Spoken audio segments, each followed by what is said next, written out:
Our first comedian is our local comedian. Great guy, friend of mine. He was a finalist in the last 2 years of the Bend Last Comic Standing. And he will be performing at Hardtails and Sisters on November 30th. Ladies and gentlemen, let's have a big, strong round of applause for Doug Morgan, everybody! Woo!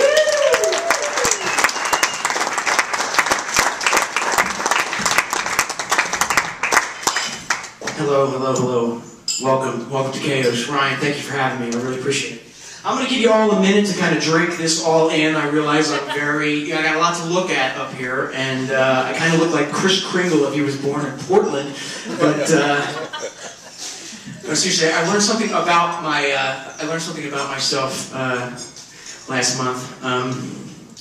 Apparently, my penis is about as big as my nose, and my ball bag is similar to my chin piece that you see right here. So if you guys want to just kind of drink that in for a minute. Now the reason I learned that was because I woke up to my wife sucking my nose and tickling my chin.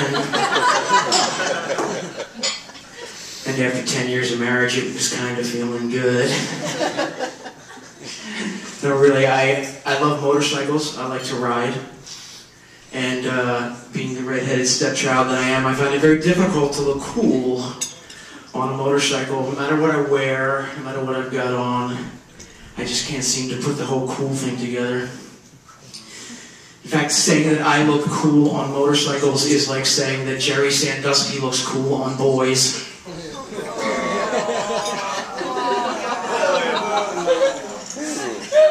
Really? I have 2 kids, 2 little boys. I have one redhead, looks just like me, and then I have another one that's just well, he's plain lucky, really, that he didn't get the red hair. I call him Lucky, as a matter of fact. He doesn't have red hair, he doesn't have blue eyes. He's black. I'm not calling my wife a whore or anything, I'm just saying. I have my son's names tattooed on my wrist. This is not a tribute, it's more of a reminder. I can't seem to remember their fucking names. Whenever we're at the park, everybody thinks I'm checking the time. I'm trying to figure out names and faces.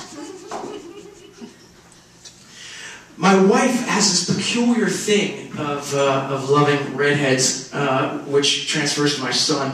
And our neighbor, I find that there's certain women that just have this thing about redheads. My neighbor came over the other day and said something about having a friend who has 3 redheaded kids, and how she wanted to get those redheaded kids together with my kid and have 4 redheads together and take a picture. You know, it was like, oh, let's get the redheads together and take a picture. And I thought to myself, if you insert any other adjective into that sentence, it is the most racist comment somebody could possibly say. Oh my God, you have a black child? I have a friend who has 3 black children. We should get the black children together and take a picture. And I thought to myself, good Lord, I know 2 other fat, pain-in-the-ass bitches just like you. I think I should get them.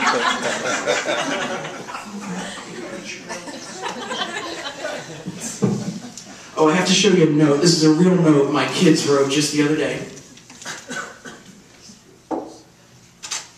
This is real. This has their child handwriting on it. Okay? I know you can't see that, but you have to trust me.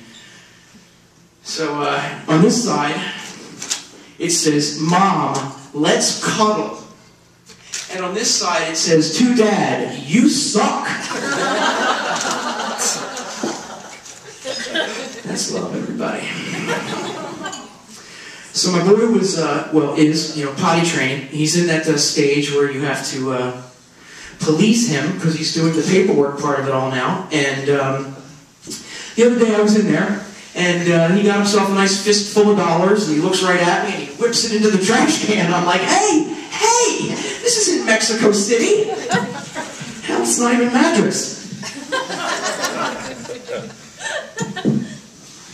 No racists in the room tonight, that's good to know. I'll lay off the racist jokes now. My other boy comes up to me and says, knock, knock, Daddy. And I said, who's there, my little man, my little black man? He says, I eat poop. And okay, are we still in the throes of a knock-knock joke right now? Or Have you been hanging out with your Catholic friends again? Okay, no racist jokes, no religious jokes. Got it, everybody. Got it. Roger, write it down. My oldest one just started playing the game Clue, which is really kind of funny because kids are kind of not really understanding a game about murder.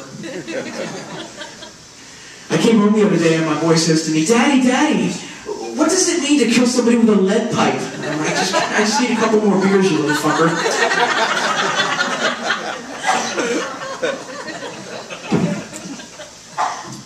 My wife is running a daycare center out of my house for no other reason except that I just can't get enough children in my life.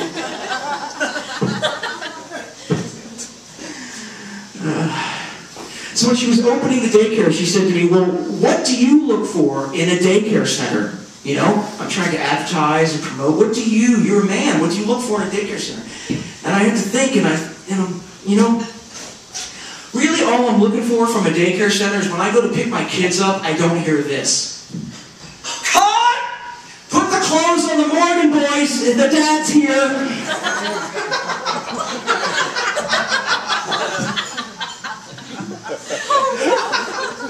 Okay, so no racist jokes, no religious jokes, but you guys think that the child fucking jokes are 50-50. Sandusky got me nowhere, but that was a 50-50. Okay. I saw a guy at the High Desert Museum the other day who was wearing a t-shirt that said, "My wife rocks." And I immediately thought, you fucking pussy. I need a t-shirt that says, "My wife throws rocks at me." Not that I don't deserve it, I'm just saying. My boy comes home from school the other day and he says to me, Daddy, my friend says his mommy lives in one house and his daddy lives in the other house. What's that about? And I said, some guys have all the fucking luck. That's what that means. If I could afford 2 houses, good Lord, I'm working in bed. What do you want me to afford? He says, well, Daddy, what's suicide? I said, stop reading my to-do list.